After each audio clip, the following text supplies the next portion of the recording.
23 tahun, 30 juta. Jadi apa saya nak share adalah saya bermula dengan pasar tani.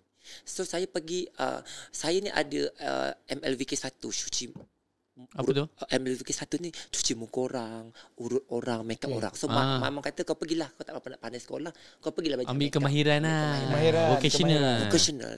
6 bulan saya fashion muka orang. Sekali fashion dapat RM20. Tangan saya sampai lengoh. Sampai bila kadang-kadang kita fashion, dia pula steam dengan aku.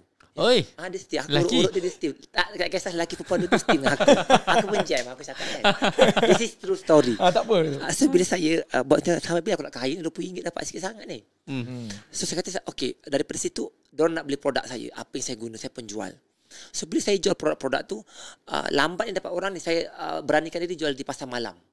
Di pasar malam. Itu pada ketika umur waktu saya berniaga memang daripada dari 1 sampailah umur saya sekarang. Yang pasar malam tu. Pasar malam ni sebenarnya saya temankan mak saya. Mak saya ni dulu asal usul berniaga Bonda Rosita ni, dia jual laksa.